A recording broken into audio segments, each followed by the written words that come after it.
Di sebuah malam, terlihat seorang ayah bernama Clyde yang sedang melakoni pekerjaannya sebagai tukang servis elektronik.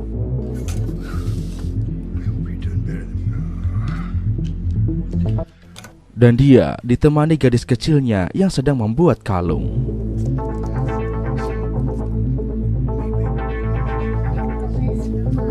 Kebersamaan yang hangat malam itu tiba-tiba berubah menjadi mencekam ketika rumah mereka disatroni dua orang tamu yang tak diundang yang tiba-tiba melakukan penyerangan.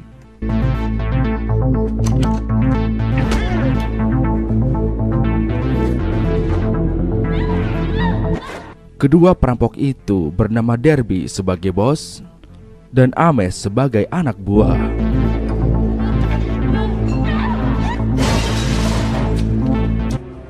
Di sini sambil melancarkan aksi jahatnya, Derby berkata pada Clyde untuk menerima takdir.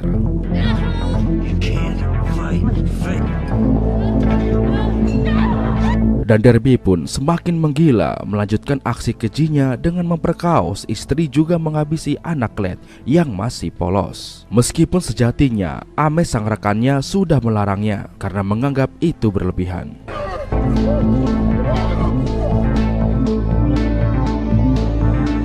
Waktu pun berganti. Di suatu siang, Clyde pergi menjumpai kuasa hukumnya yang bernama Nick untuk membahas kelanjutan kasus itu.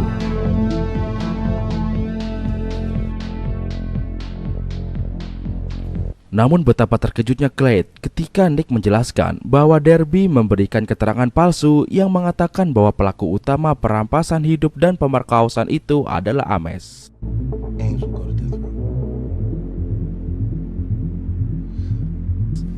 Yang lebih parah lagi, Derby yang merupakan dalang utama hanya mendapat hukuman 5 tahun penjara dan Ames yang hanya anak buah malah mendapatkan hukuman mati atas kasus ini.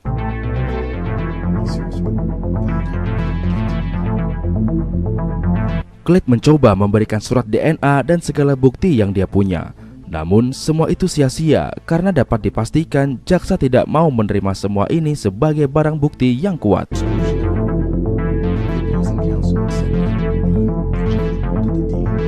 Hari persidangan pun tiba. Di sini Derby didampingi kuasa hukumnya yang bernama Bill. Dengan liciknya berhasil membuat Derby mendapatkan hukuman teringan dengan hanya hukuman 5 tahun penjara saja.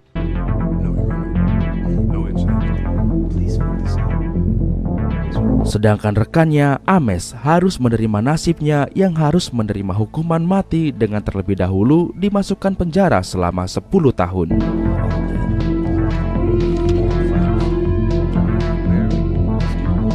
Dan dengan tengilnya, Derby juga mengatakan pada Nick, sang kuasa hukum Clyde, bahwa dia tidak bisa melawan takdirnya.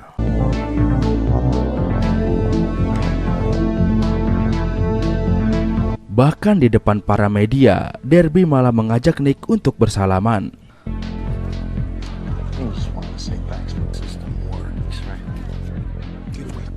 Namun dari kejauhan, ternyata Clyde melihat kejadian itu, yang tentu saja hal itu membuat Clyde salah paham dan merasa dirinya dipermainkan oleh hukum dan dunia.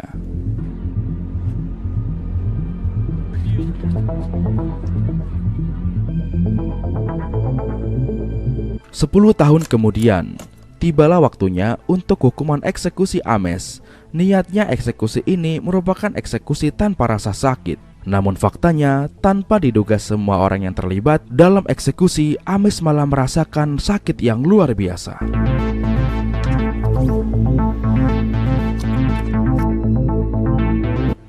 Kejadian ini tentu saja mengundang banyak tanya dari berbagai pihak, terutama Nick dan juga pihak kepolisian.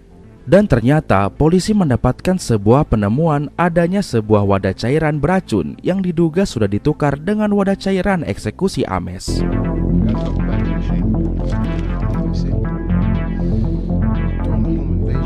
Dan yang lebih mengejutkan, ternyata di wadah itu terdapat tulisan tak bisa melawan takdir.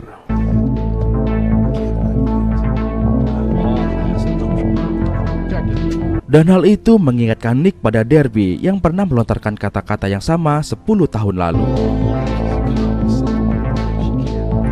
Di sisi lain, Derby ternyata sedang menikmati garam haram di rumahnya sambil menonton berita eksekusi Ames.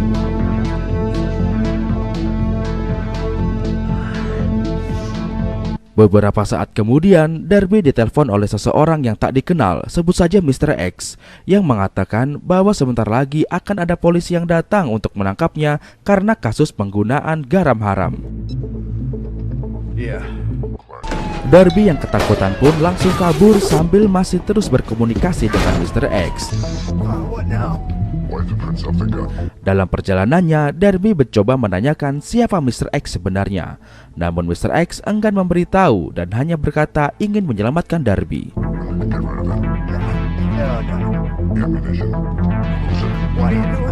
Mr. X pun mengarahkan Derby ke sebuah bangunan bekas pabrik, yang mana Mr. X mengatakan bahwa dia sudah melumpuhkan seorang polisi di sana dan Derby dapat menggunakan pistol polisi itu untuk melindungi dirinya.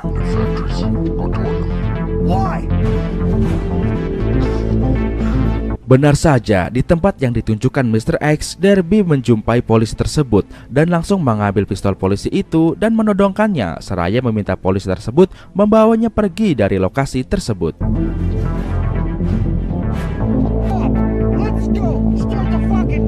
Hingga sampailah mereka di suatu tempat yang sepi. Derby menyuruh polisi itu untuk keluar dari mobil dan Derby terlihat ingin menghabisi polisi tersebut.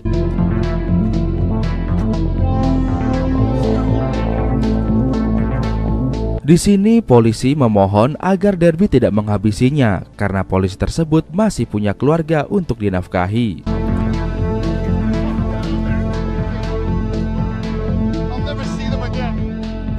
Namun baru saja ingin mengeksekusi, tiba-tiba Mr. X menelpon lagi. Dan betapa terkejutnya, ternyata Mr. X yang sedari tadi memandunya ternyata adalah sang polisi itu sendiri.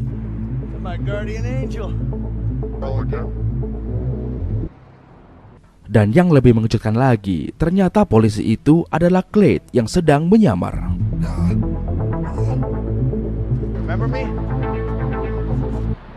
Derby yang panik pun akhirnya segera menembakkan pistol di tangannya. Namun bukannya keluar peluru, tangan Derby malah terkena jarum bius yang sebelumnya ditanamkan di gagang pistol oleh Clyde.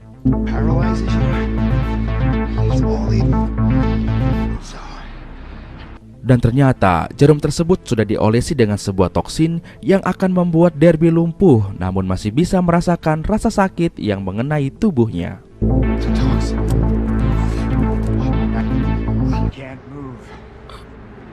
Dan dengan mengerikannya, Clyde berkata bahwa dia akan memberikan sebuah rasa sakit yang luar biasa pada Derby sebagai pelampiasan dendam kesumatnya.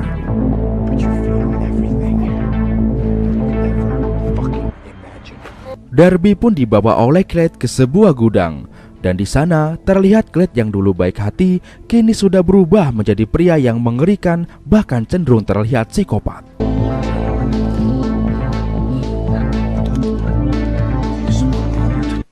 Tak lupa Clyde juga merekam proses eksekusinya dengan sebuah kamera yang dia beli dari online Batam.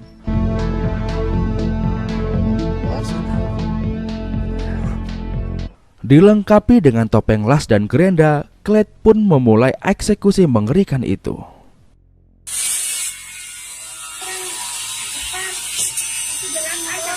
Uniknya di sini, Clyde merencanakan agar aksi itu bisa diketahui dengan cepat oleh kepolisian.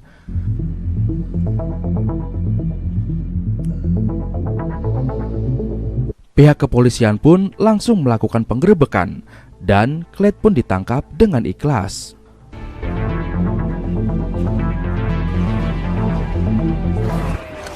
Di dalam penjara, Nick meminta keterangan pada Clyde tentang eksekusi yang ia lakukan pada Ames dan Derby. Namun Clyde hanya bersikap cuek saja.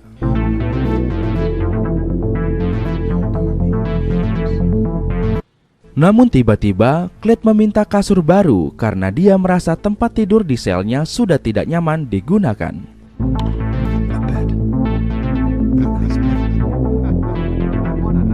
Dan Clyde berjanji akan memberikan semua keterangan jika permintaannya itu dikabulkan.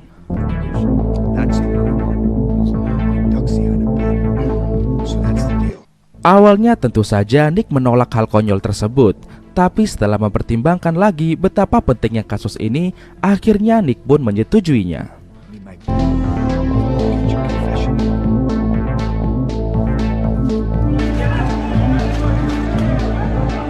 Scene pun berganti, yang mana kini Nick mendapat telepon dari istrinya, yang mana sambil menangis sang istri mengatakan bahwa saat ini putri mereka sedang mengalami shock berat karena baru saja menonton video eksekusi Darby yang dikirim oleh seseorang.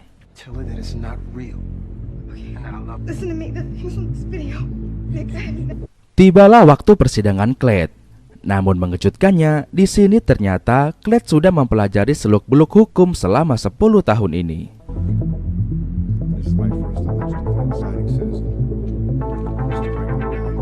Bahkan dia berhasil membuat dirinya menjadi kebal hukum seperti Darby 10 tahun lalu, dan semua bukti menjadi tidak cukup kuat untuk menjebloskan Clyde ke dalam penjara.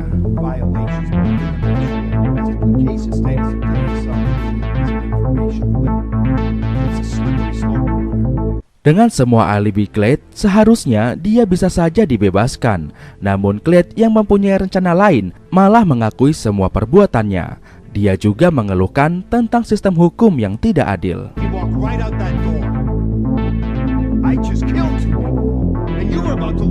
Bahkan dia juga menyalahkan hakim karena dianggap tidak becus dalam bekerja.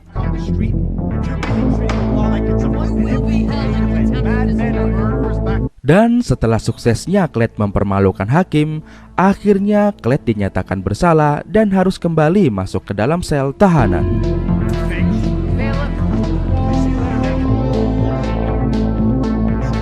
Di suatu ketika di dalam sel, tiba-tiba Clyde meminta stick dan iPod pada Nick untuk sarapan dengan sebuah ancaman keselamatannya Bill, mantan pengacara Darby dahulu.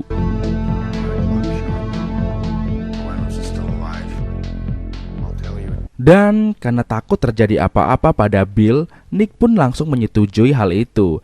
Namun mereka yang menyepelekan hal itu sengaja memperlambat permintaan itu selama 8 menit.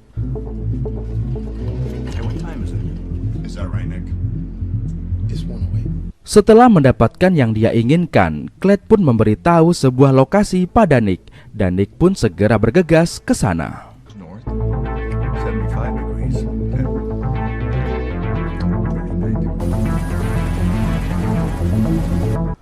Namun ternyata mereka telat dan menemukan Bill yang sudah meninggal dan dikubur dalam tanah.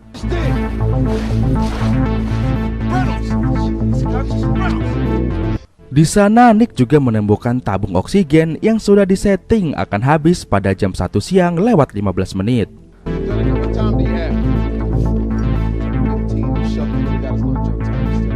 Nick pun mendapat kesimpulan, seandainya dari awal mereka tidak meremehkan permintaan Clyde dan memberikan permintaan Clyde tepat waktu, maka kemungkinan Bill untuk selamat akan lebih besar.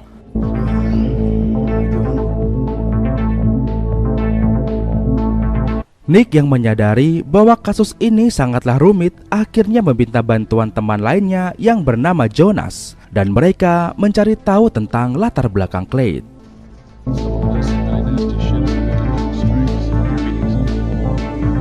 Singkatnya, Nick dan Jonas bertemu dengan seorang pria, sebut saja namanya Purnomo, yang merupakan mantan rekan kerja Clyde dahulu.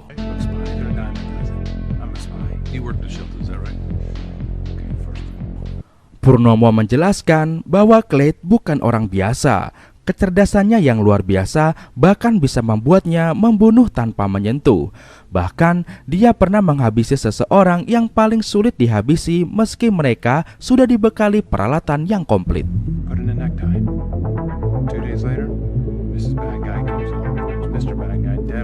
Setelah mendapatkan informasi itu, Nick segera menelpon kantor polisi agar mengirim pasukan kepolisian untuk berjaga di sekitar rumahnya karena Nick khawatir akan keselamatan keluarganya.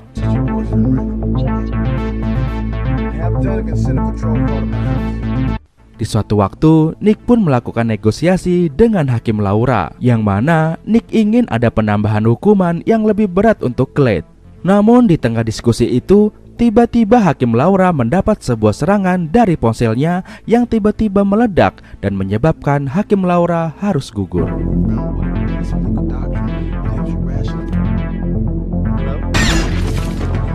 Nick pun kembali ke penjara dan menginterogasi Clyde. Nick mengatakan bahwa balas dendam yang Clyde lakukan tidak akan berarti apa-apa untuk mendiang istri dan anaknya.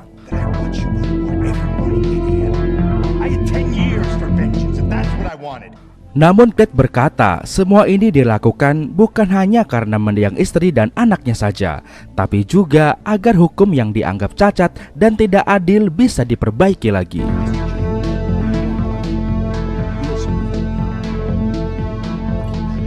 Setelahnya, Clyde kembali mengajukan sebuah permintaan, yang mana kali ini Clyde meminta semua tuduhan terhadapnya dihapuskan dan dia ingin dibebaskan sebelum jam 6 pagi.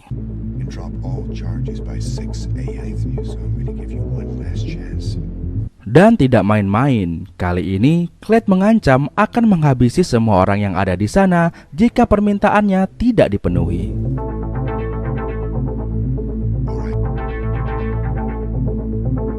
Tentu saja hal ini tidak disetujui oleh Nick.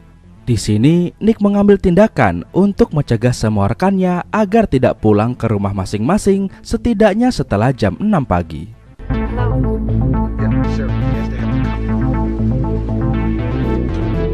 Hingga tibalah pukul 6 pagi, ternyata semua baik-baik saja dan tidak ada sebuah kejadian berbahaya seperti ancaman dari Clyde. Namun betapa mengejutkannya karena setelah itu satu persatu mobil para rekan kerja Nick meledak dan menyebabkan banyak rekan kerja Nick yang harus gugur.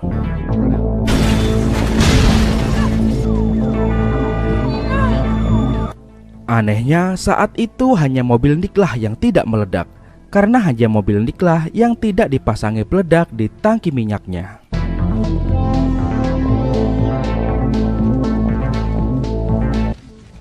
Hari pun berganti, Nick pun memutuskan untuk pergi ke pemakaman rekannya. Namun sebelum itu, Nick sempat menjumpai Clyde dan memberikannya beberapa pukulan.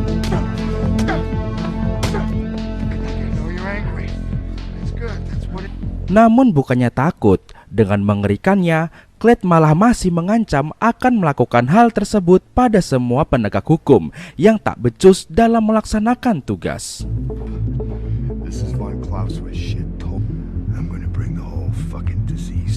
Dan juga dia masih berpegang teguh pada ambisinya untuk mereformasi sistem keadilan yang dianggap sudah hancur.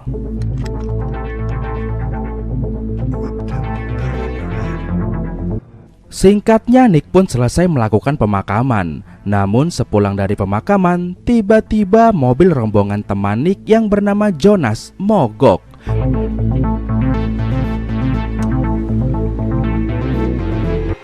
Dan tiba-tiba mobil Jonas pun dihujani ratusan peluru yang berasal dari sebuah robot yang dikendalikan dari jarak jauh. Dan akhirnya Jonas pun harus gugur. Nick yang semakin tertekan pun memutuskan untuk lebih keras lagi mengungkap kasus ini dan mencari informasi yang lebih dalam tentang Clyde, termasuk transaksi yang pernah dilakukan oleh Clyde selama 10 tahun belakangan.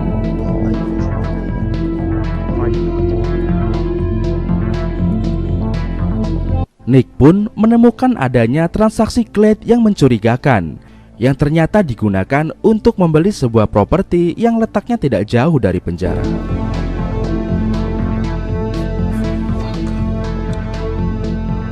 Nick pun segera mendatangi tempat tersebut bersama rekan kerjanya.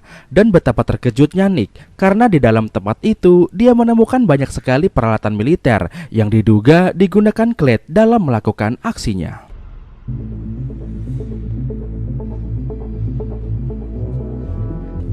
Dan yang lebih mengejutkan lagi, Nick juga menemukan sebuah terowongan bawah tanah yang ternyata terowongan itu terhubung ke semua sel di dalam penjara.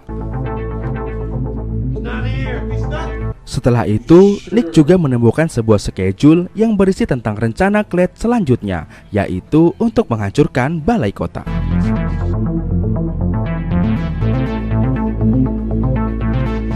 Dan tanpa buang waktu, Nick dan rekannya segera meluncur ke lokasi balai kota. Sementara itu, ternyata Clyde sudah berada di balai kota dengan menyamar sebagai staf kebersihan balai kota, dan dia menanamkan sebuah bom di sana. Tak lama kemudian, Nick dan rekannya pun sampai di balai kota, dan untungnya mereka berhasil menemukan dan mengamankan bom yang dipasang oleh Clyde yang ternyata dikendalikan dengan menggunakan ponsel dari jarak jauh.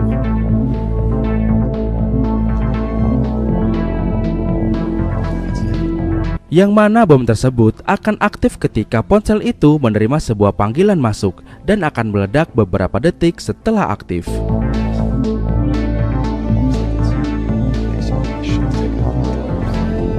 Scene pun berganti ke tempat persembunyian Clyde. Clyde yang sedang mempersiapkan semuanya tiba-tiba dikejutkan dengan kemunculan Nick yang ternyata sudah sedari tadi berada di sana.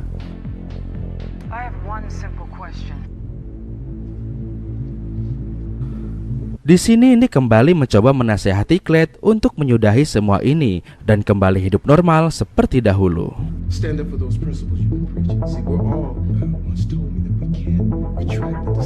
Namun Clyde yang sudah terlanjur sakit hati sama sekali tidak memperdulikan itu. Bahkan tanpa ragu, Clyde melakukan panggilan ke ponsel bom tadi dan otomatis bom pun aktif.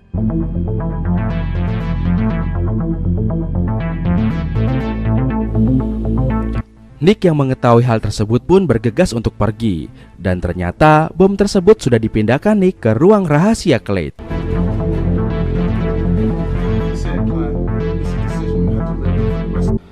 Nick pun langsung mengunci ruangan itu dengan rapat. Sementara Clyde yang terkurung di dalamnya pun bingung karena suara telepon yang dia panggil berasal dari bawah ranjangnya.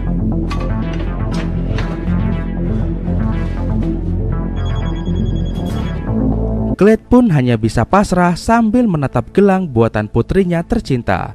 Dan tak lama kemudian ruang itu pun meledak.